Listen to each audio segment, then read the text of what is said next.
Les aventures de Télémaque, chef-d'œuvre de Fénelon, sont bien plus qu'un simple récit épique inspiré de la mythologie grecque.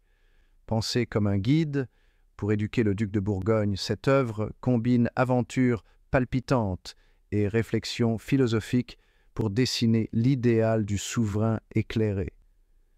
À travers le voyage initiatique de Télémaque, fils d'Ulysse, Fénelon explore les thèmes de la justice, de la modération et de la lutte entre vertu et tentation.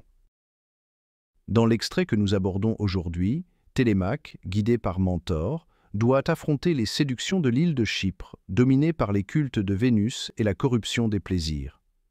Ce passage illustre à merveille les tensions entre les désirs humains et les exigences de la sagesse, tout en proposant une critique voilée de la décadence et du pouvoir mal dirigé. Une leçon intemporelle sur la résistance au vice et la quête de la vertu, portée par une écriture aussi riche que captivante. Livre 4e. Calypso, qui avait été jusqu'à ce moment immobile et transporté de plaisir en écoutant les aventures de Télémaque, l'interrompit pour lui faire prendre quelque repos. « Il est temps, lui dit-elle, que vous alliez goûter la douceur du sommeil après tant de travaux. Vous n'avez rien à craindre ici. Tout vous est favorable. Abandonnez-vous donc à la joie.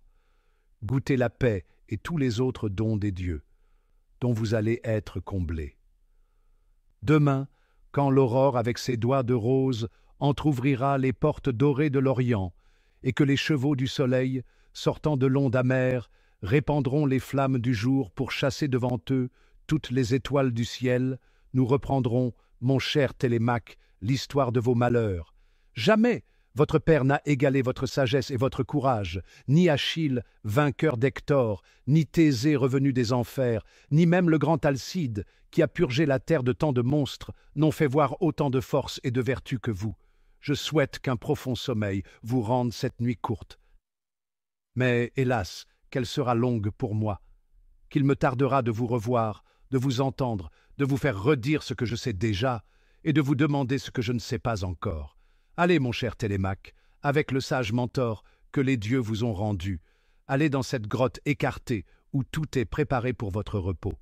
Je prie Morphée de répandre ses plus doux charmes sur vos paupières appesanties, de faire couler une vapeur divine dans tous vos membres fatigués, et de vous envoyer des songes légers qui, voltigeant autour de vous, flattent vos sens par les images les plus riantes et repoussent loin de vous tout ce qui pourrait vous réveiller trop promptement.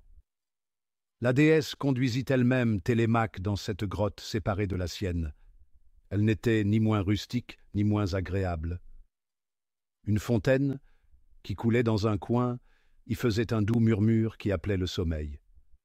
Les nymphes y avaient préparé 2 lits d'une molle verdure, sur lesquels elles avaient étendu 2 grandes peaux, l'une de lion pour Télémaque et l'autre d'ours pour Mentor. Avant que de laisser fermer ses yeux au sommeil, Mentor parla ainsi à Télémaque.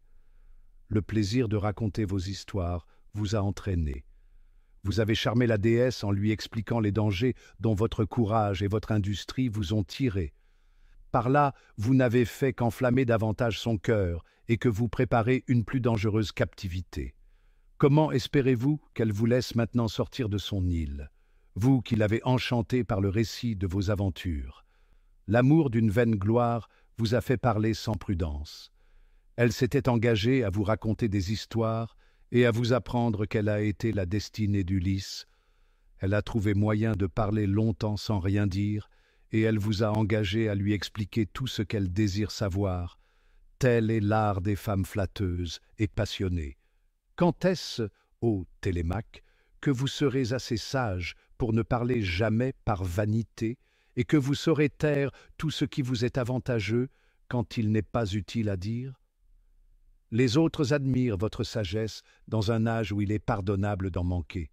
Pour moi, je ne puis vous pardonner rien. Je suis le seul qui vous connaît et qui vous aime assez pour vous avertir de toutes vos fautes. Combien êtes-vous encore éloigné de la sagesse de votre père? » « Quoi donc ?»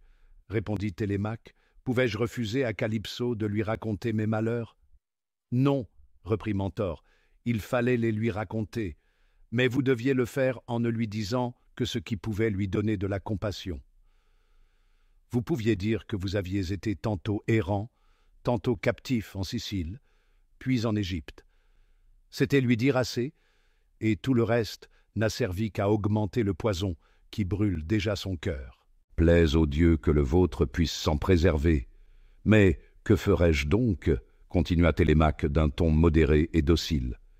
Il n'est plus temps, repartit Mentor, de lui cacher ce qui reste de vos aventures. Elle en sait assez pour ne pouvoir être trompée sur ce qu'elle ne sait pas encore. Votre réserve ne servirait qu'à l'irriter.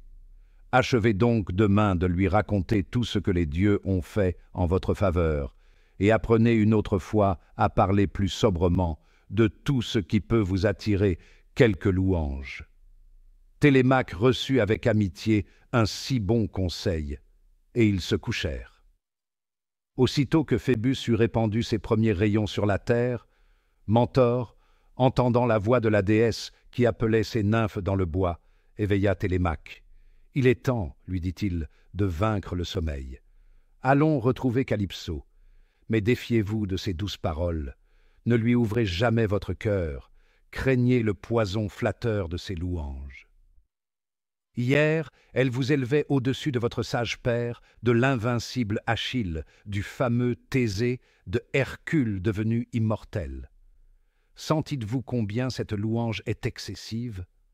Crûtes-vous ce qu'elle disait? Sachez qu'elle ne le croit pas elle-même, elle ne vous loue qu'à cause qu'elle vous croit faible et assez vain pour vous laisser tromper par des louanges disproportionnées à vos actions. » Après ces paroles, ils allèrent au lieu où la déesse les attendait. Elle sourit en les voyant et cacha, sous une apparence de joie, la crainte et l'inquiétude qui troublaient son cœur, car elle prévoyait que Télémaque, conduit par Mentor, lui échapperait de même qu'Ulysse. « Hâtez-vous, dit-elle, mon cher Télémaque, de satisfaire ma curiosité. J'ai cru pendant toute la nuit vous voir partir de Phénicie et chercher une nouvelle destinée dans l'île de Chypre. Dites-nous donc quel fut ce voyage, et ne perdons pas un moment. » Alors on s'assit sur l'herbe semée de violettes, à l'ombre d'un bocage épais. Calypso ne pouvait s'empêcher de jeter sans cesse des regards tendres et passionnés sur Télémaque, et de voir avec indignation que Mentor observait jusqu'au moindre mouvement de ses yeux. Cependant, toutes les nymphes en silence se penchaient pour prêter l'oreille et faisaient une espèce de demi-cercle, pour mieux voir et pour mieux écouter. Les yeux de toute l'assemblée étaient immobiles et attachés sur le jeune homme. Télémaque, baissant les yeux et rougissant avec beaucoup de grâce, reprit ainsi la suite de son histoire. À peine le doux souffle d'un vent favorable avait rempli nos voiles que la terre de Phénicie disparut à nos yeux. Comme j'étais avec les Chypriens, dont j'ignorais les mœurs, je résolus de me taire, de remarquer tout, et d'observer toutes les règles de la discrétion pour gagner leur estime. Mais pendant mon silence, un sommeil doux et puissant vint me saisir. Mes sens étaient liés et suspendus. Je goûtais une paix et une joie profonde qui enivraient mon cœur. Tout à coup, je crus voir Vénus, qui fendait les nues dans son char volant, conduit par deux colombes. Elle avait cette éclatante beauté, cette vive jeunesse, ces grâces tendres qui parurent en elle quand elle sortit de l'écume de l'océan, et qu'elle éblouit les yeux de Jupiter même. Elle descendit tout à coup d'un vol rapide jusqu'auprès de moi, me mit en souriant la main sur l'épaule, et, me nommant par mon nom, prononça ces paroles. « Jeune Grec, tu vas entrer dans mon empire, tu arriveras bientôt dans cette île fortunée, où les plaisirs, les ris et les jeux folâtres naissent sous mes pas. Là, tu brûleras des parfums sur mes autels, là, je te plongerai dans un fleuve de délices. Ouvre ton cœur aux plus douces espérances, et garde-toi bien de résister à la plus puissante de toutes les déesses, qui veut te rendre heureux. » En même temps, j'aperçus l'enfant Cupidon, dont les petites ailes s'agitant le faisaient voler autour de sa mère. Quoiqu'il eût sur son visage la tendresse, les grâces et l'enjouement de l'enfance, Il avait je ne sais quoi dans ses yeux perçants qui me faisait peur. Il riait en me regardant, son ri était malin, moqueur et cruel. Il tira de son carquois d'or la plus aiguë de ses flèches, il banda son arc et allait me percer quand Minerve se montra soudainement pour me couvrir de son égide. Le visage de cette déesse n'avait point cette beauté molle et cette langueur passionnée que j'avais remarquée dans le visage et dans la posture de Vénus. C'était au contraire une beauté simple, négligée, modeste. Tout était grave, vigoureux, noble, plein de force et de majesté. La flèche de Cupidon, ne pouvant percer l'égide, tomba par terre. Cupidon, indigné, en soupira amèrement.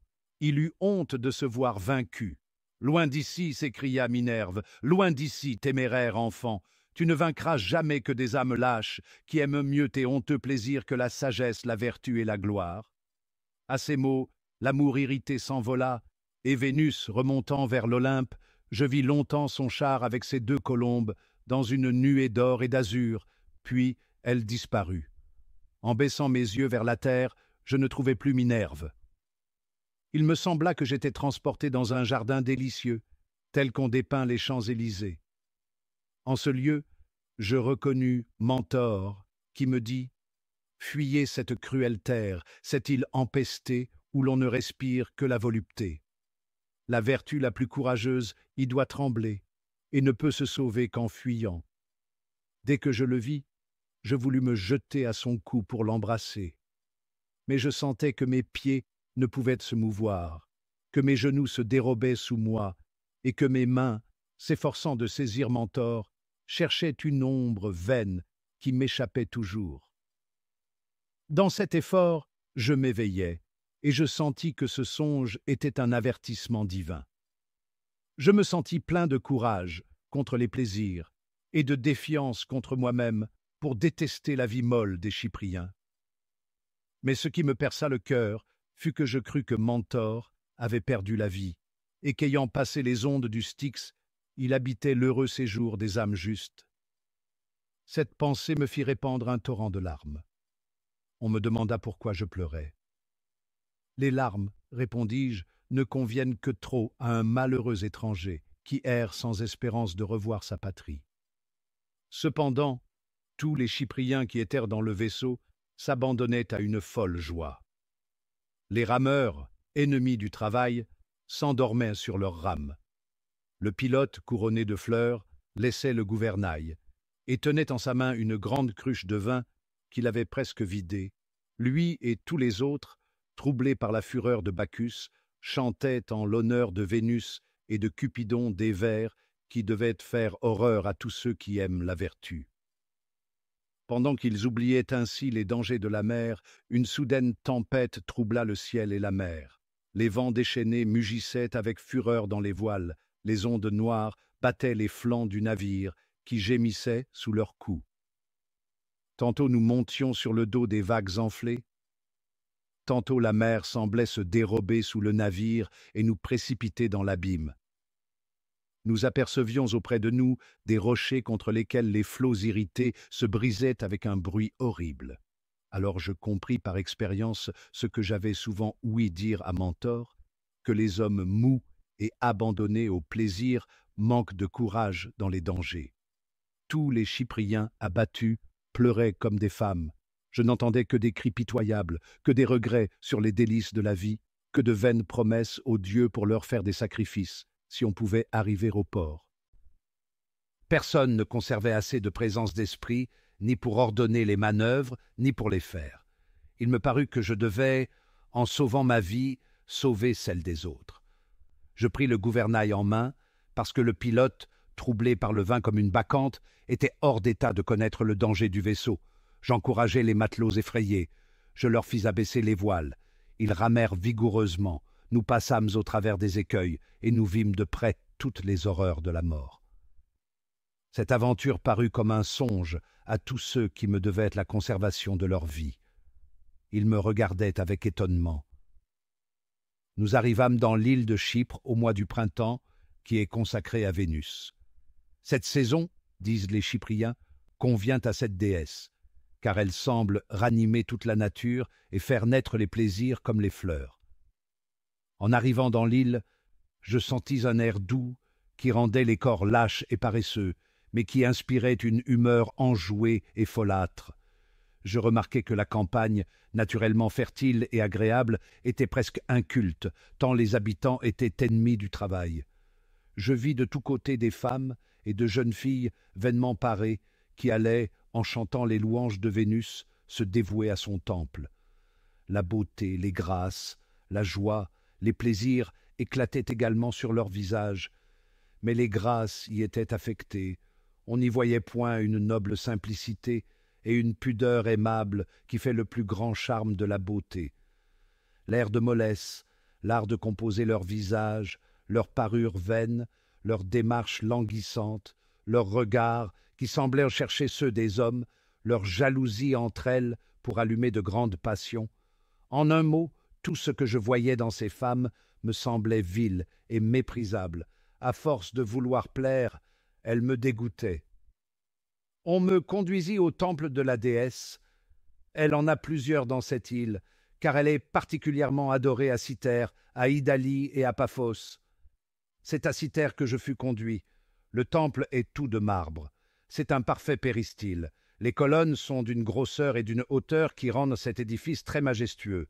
Au-dessus de l'architrave et de la frise sont à chaque face de grands frontons, où l'on voit en bas-relief toutes les plus agréables aventures de la déesse. À la porte du temple est sans cesse une foule de peuples qui viennent faire leurs offrandes. On n'égorge jamais, dans l'enceinte du lieu sacré, aucune victime. On n'y brûle point, comme ailleurs, la graisse des génisses et des taureaux. On ne répand jamais leur sang. On présente seulement devant l'autel les bêtes qu'on offre, et on n'en peut offrir aucune qui ne soit jeune, blanche, sans défaut et sans tache. On les couvre de bandelettes de pourpre brodées d'or, leurs cornes sont dorées et ornées de bouquets de fleurs les plus odoriférantes. Après qu'elles ont été présentées devant l'autel, on les renvoie dans un lieu écarté où elles sont égorgées pour les festins des prêtres de la déesse. On offre aussi toutes sortes de liqueurs parfumées et du vin plus doux que le nectar. Les prêtres sont revêtus de longues robes blanches avec des ceintures d'or et des franges de même au bas de leurs robes. On brûle nuit et jour, sur les autels, les parfums les plus exquis de l'Orient, et ils forment une espèce de nuage qui monte vers le ciel. Toutes les colonnes du temple sont ornées de festons pendants, tous les vases qui servent au sacrifice sont d'or. Un bois sacré de myrte environne le bâtiment. Il n'y a que de jeunes garçons et de jeunes filles d'une rare beauté qui puissent présenter les victimes aux prêtres et qui osent allumer le feu des autels. Mais l'impudence et la dissolution déshonorent un temple si magnifique. D'abord, j'eus horreur de tout ce que je voyais, mais insensiblement je commençais à m'y accoutumer. Le vice ne m'effrayait plus. Toutes les compagnies m'inspiraient je ne sais quelle inclination pour le désordre. On se moquait de mon innocence. Ma retenue et ma pudeur servaient de jouet à ces peuples effrontés. On n'oubliait rien pour exciter toutes mes passions, pour me tendre des pièges et pour réveiller en moi le goût des plaisirs. Je me sentais affaiblir tous les jours. La bonne éducation que j'avais reçue ne me soutenait presque plus. Toutes mes bonnes résolutions s'évanouissaient. Je ne me sentais plus la force de résister au mal qui me pressait de tous côtés. J'avais même une mauvaise honte de la vertu. J'étais comme un homme qui nage dans une rivière profonde et rapide. D'abord il fend les eaux et remonte contre le torrent, mais si les bords sont escarpés, et s'il ne peut se reposer sur le rivage, il se lasse enfin peu à peu. Sa force l'abandonne, ses membres épuisés s'engourdissent, et le cours du fleuve l'entraîne. Ainsi, mes yeux commençaient à s'obscurcir, mon cœur tombait en défaillance. Je ne pouvais plus rappeler ni ma raison ni le souvenir des vertus de mon père. Le songe où je croyais avoir vu le sage mentor descendu aux Champs-Élysées achevait de me décourager. Une secrète et douce langueur s'emparait de moi. J'aimais déjà le poison flatteur qui se glissait de veine en veine et qui pénétrait jusqu'à la moelle de mes os. Je poussais néanmoins encore de profonds soupirs. Je versais des larmes amères. Je rugissais comme un lion dans ma fureur. Ô malheureuse jeunesse, disais-je, ô Dieu, qui vous jouez cruellement des hommes, pourquoi les faites-vous passer par cet âge, qui est un temps de folie et de fièvre ardente? Oh, que ne suis-je couvert de cheveux blancs, courbés et proches du tombeau, comme Laërte, mon aïeul? La mort me serait plus douce que la faiblesse honteuse où je me vois. À peine avais-je ainsi parlé que ma douleur s'adoucissait et que mon cœur, enivré d'une folle passion, secouait presque toute pudeur. Puis je me voyais replongé dans un abîme de remords. Pendant ce trouble, je courais çà et là dans le sacré bocage, semblable à une biche qu'un chasseur a blessée. Elle court au travers des vastes forêts pour soulager sa douleur, mais la flèche qui l'a percée dans le flanc la suit partout. Elle porte partout avec elle le trait meurtrier. Ainsi, je courais en vain pour m'oublier moi-même, et rien n'adoucissait la plaie de mon cœur. En ce moment, j'aperçus assez loin de moi, dans l'ombre épaisse de ce bois, la figure du sage Mentor. Mais son visage me parut si pâle, si triste et si austère, que je ne pus en ressentir aucune joie. « Est-ce donc vous ?» m'écriai-je. « Ô mon cher ami, mon unique espérance, est-ce vous? Quoi donc? Est-ce vous-même? Une image trompeuse ne vient-elle point abuser mes yeux? Est-ce vous, Mentor? N'est-ce point votre ombre, encore sensible à mes maux?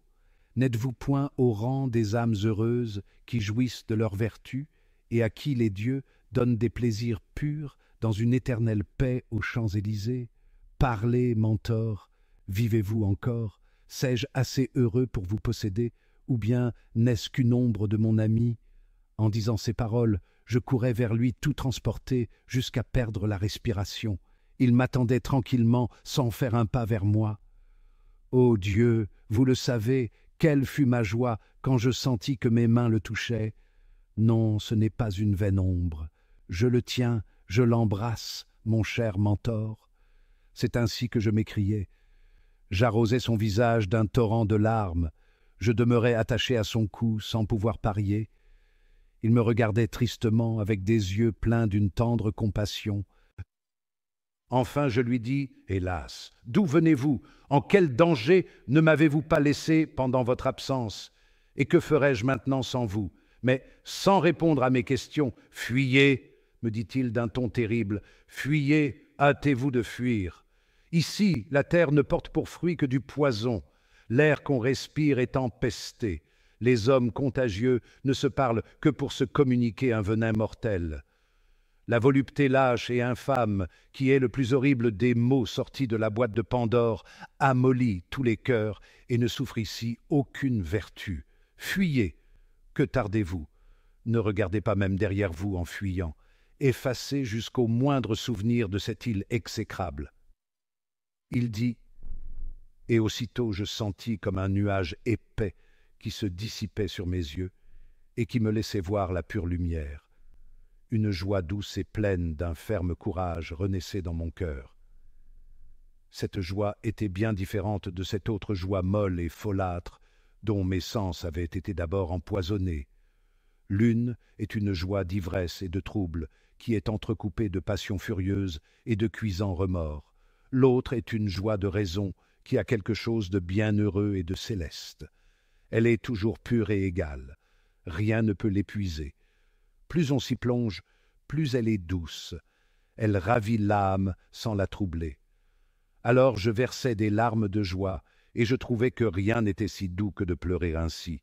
Ô heureux, disais-je, les hommes à qui la vertu se montre dans toute sa beauté. Peut-on la voir sans l'aimer? Peut-on l'aimer sans être heureux? Mentor me dit, « Il faut que je vous quitte. Je pars dans ce moment. Il ne m'est pas permis de m'arrêter. »« Où allez-vous donc ?» lui répondis-je. « En quelle terre inhabitable ne vous suivrai-je point? Ne croyez pas pouvoir m'échapper. Je mourrai plutôt sur vos pas. » En disant ces paroles, je le tenais serré de toute ma force. « C'est en vain, me dit-il, que vous espérez de me retenir.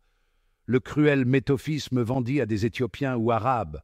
Ceux-ci, étant allés à Damas en Syrie pour leur commerce, voulurent se défaire de moi, croyant en tirer une grande somme d'un nommé Azaël, qui cherchait un esclave grec pour connaître les mœurs de la Grèce et pour s'instruire de nos sciences. En effet, Azaël m'acheta chèrement. Ce que je lui ai appris de nos mœurs lui a donné la curiosité de passer dans l'île de Crète pour étudier les sages lois de Minos. Pendant notre navigation, les vents nous ont contraints de relâcher dans l'île de Chypre. En attendant un vent favorable, il est venu faire ses offrandes au temple. Le voilà qui en sort. Les vents nous appellent, déjà nos voiles s'enflent. Adieu, cher Télémaque. Un esclave qui craint les dieux doit suivre fidèlement son maître.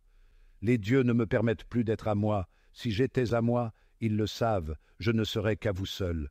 Adieu, souvenez-vous des travaux d'Ulysse et des larmes de Pénélope. Souvenez-vous des justes dieux. Ô Dieu, protecteur de l'innocence, en quelle terre suis-je contraint de laisser Télémaque? Non, non, lui dis-je, mon cher mentor, il ne dépendra pas de vous de me laisser ici. Plutôt mourir que de vous voir partir sans moi. Ce maître syrien est-il impitoyable? Est-ce une tigresse dont il a sucé les mamelles dans son enfance? Voudra-t-il vous arracher d'entre mes bras? Il faut qu'il me donne la mort, ou qu'il souffre que je vous suive. Vous m'exhortez vous-même à fuir, et vous ne voulez pas que je fuie en suivant vos pas. Je vais parler à Azaël. Il aura peut-être pitié de ma jeunesse et de mes larmes. Puisqu'il aime la sagesse, et qu'il va si loin la chercher, il ne peut point avoir un cœur féroce et insensible. Je me jetterai à ses pieds, j'embrasserai ses genoux, je ne le laisserai point aller, qu'il ne m'ait accordé de vous suivre. Mon cher mentor, je me ferai esclave avec vous. Je lui offrirai de me donner à lui. S'il me refuse, c'est fait de moi. Je me délivrerai de la vie. Dans ce moment, Azaël appela Mentor. Je me prosternai devant lui. Il fut surpris de voir un inconnu en cette posture. « Que voulez-vous » me dit-il. « La vie, répondis-je, car je ne puis vivre si vous ne souffrez que je suive Mentor, qui est à vous. Je suis le fils du grand Ulysse, le plus sage des rois de la Grèce qui ont renversé la superbe ville de Troie, fameuse dans toute l'Asie. Je ne vous dis point ma naissance pour me vanter, mais seulement pour vous inspirer quelque pitié de mes malheurs. J'ai cherché mon père par toutes les mers, ayant avec moi cet homme qui était pour moi un autre père. La fortune, pour comble de maux, me l'a enlevé. Elle l'a fait votre esclave. Souffrez que je le sois aussi. S'il est vrai que vous aimiez la justice et que vous alliez en Crète pour apprendre les lois du bon roi Minos, n'endurcissez point votre cœur contre mes soupirs et contre mes larmes. Vous voyez le fils d'un roi qui est réduit à demander la servitude comme son unique ressource. Autrefois, j'ai voulu mourir en Sicile pour éviter l'esclavage, mais mes premiers malheurs n'étaient que de faibles essais des outrages de la fortune. Maintenant, je crains de ne pouvoir être reçu parmi vos esclaves. Ô Dieu, voyez mes maux. Ô Azaël, souvenez-vous de Minos, dont vous admirez la sagesse, et qui nous jugera tous deux dans le royaume de Pluton. Azaël, me regardant avec un visage doux et humain, me tendit la main et me releva. Je n'ignore pas, me dit-il, la sagesse et la vertu d'Ulysse. Mentor m'a raconté souvent quelle gloire il a acquise parmi les Grecs. Et d'ailleurs, la prompte renommée a fait entendre son nom à tous les peuples de l'Orient. Suivez-moi, fils d'Ulysse. Je serai votre père, jusqu'à ce que vous ayez retrouvé celui qui vous a donné la vie.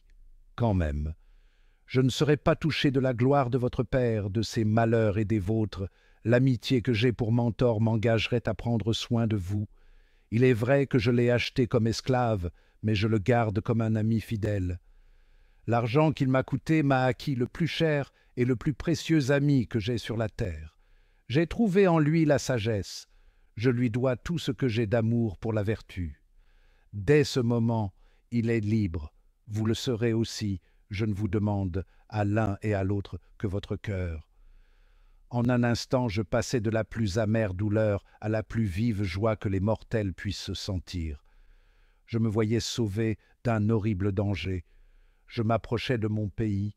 Je trouvais un secours pour y retourner. Je goûtais la consolation d'être auprès d'un homme qui m'aimait déjà par le pur amour de la vertu. Enfin, je retrouvais tout en retrouvant Mentor pour ne le plus quitter. Azaël s'avance sur le sable du rivage. Nous le suivons. On entre dans le vaisseau. Les rameurs fendent les ondes paisibles. Un zéphyr léger se joue de nos voiles. Il anime tout le vaisseau et lui donne un doux mouvement. L'île de Chypre disparaît bientôt. Azaël, qui avait impatience de connaître mes sentiments, me demanda ce que je pensais des mœurs de cette île. Je lui dis ingénument en quel danger ma jeunesse avait été exposée et le combat que j'avais souffert au-dedans de moi. Il fut touché de mon horreur pour le vice et dit ces paroles: « Ô Vénus, je reconnais votre puissance et celle de votre fils. J'ai brûlé de l'encens sur vos autels, mais souffrez que je déteste l'infâme mollesse des habitants de votre île et l'impudence brutale avec laquelle ils célèbrent vos fêtes. » Ensuite, il s'entretenait avec Mentor de cette première puissance qui a formé le ciel et la terre, de cette lumière simple, infinie et immuable qui se donne à tous sans se partager, de cette vérité souveraine et universelle qui éclaire tous les esprits comme le soleil éclaire tous les corps. Celui, ajoutait-il, qui n'a jamais vu cette lumière pure est aveugle comme un aveugle-né. Il passe sa vie dans une profonde nuit, comme les peuples que le soleil n'éclaire point pendant plusieurs mois de l'année. Il croit être sage, et il est insensé. Il croit tout voir, et il ne voit rien. Il meurt, n'ayant jamais rien vu. Tout au plus, il aperçoit de sombres et fausses lueurs, de vaines ombres, des fantômes qui n'ont rien de réel. Ainsi sont tous les hommes entraînés par le plaisir des sens et par le charme de l'imagination. Il n'y a point sur la terre de véritables hommes, excepté ceux qui consultent, qui aiment, qui suivent cette raison éternelle. C'est elle qui nous inspire quand nous pensons bien. C'est elle qui nous reprend quand nous pensons mal. Nous ne tenons pas moins d'elle la raison que la vie. Elle est comme un grand océan de lumière. Nos esprits sont comme de petits ruisseaux qui en sortent et qui y retournent pour s'y perdre. Quoique je ne comprisse point encore parfaitement la profonde sagesse de ces discours, je ne laissais pas d'y goûter je ne sais quoi de pur et de sublime. Mon cœur en était échauffé, et la vérité me semblait reluire dans toutes ces paroles. Ils continuèrent à parler de l'origine des dieux, des héros, des poètes, de l'âge d'or, du déluge, des premières histoires du genre humain, du fleuve d'oubli où se plongent les âmes des morts, des peines éternelles préparées aux impies dans le gouffre noir du Tartare, et de cette heureuse paix dont jouissent les justes dans les Champs-Élysées, sans crainte de pouvoir la perdre. Pendant qu'Azaël et Mentor parlaient, nous aperçûmes des dauphins couverts d'une écaille qui paraissait d'or et d'azur. En se jouant, ils soulevaient les flots avec beaucoup d'écume. Après eux venaient des tritons qui sonnaient de la trompette avec leurs conques recourbées. Ils environnaient le char d'Amphitrite, traîné par des chevaux marins plus blancs que la neige, et qui, fendant l'onde salée, laissaient loin derrière eux un vaste sillon dans la mer. Leurs yeux étaient enflammés, et leurs bouches étaient fumantes. Le char de la déesse était une conque d'une merveilleuse figure. Elle était d'une blancheur plus éclatante que l'ivoire, et les roues étaient d'or. Ce char semblait voler sur la face des eaux paisibles. Une troupe de nymphes couronnées de fleurs nageait en foule derrière le char. Leurs beaux cheveux pendaient sur leurs épaules et flottaient au gré du vent. La déesse tenait d'une main un sceptre d'or pour commander aux vagues. De l'autre, elle portait sur ses genoux le petit dieu Palémon son fils, pendant à sa mamelle. Elle avait un visage serein et une douce majesté qui faisait fuir les vents séditieux et toutes les noires tempêtes. Les tritons conduisaient les chevaux et tenaient les rênes dorées. Une grande voile de pourpre flottait dans l'air au-dessus du char. Elle était à demi enflée par le souffle d'une multitude de petits zéphyrs qui s'efforcèrent de la pousser par leurs haleines. On voyait au milieu des airs Éole empressé, inquiet et ardent. Son visage ridé et chagrin, sa voix menaçante, ses sourcils épais et pendants, ses yeux pleins d'un feu sombre et austère, tenaient en silence les fiers aquilons et repoussaient tous les nuages. Les immenses baleines et tous les monstres marins faisant avec leurs narines un flux et reflux de l'onde amère, sortaient à la hâte de leur grotte profonde pour voir la déesse.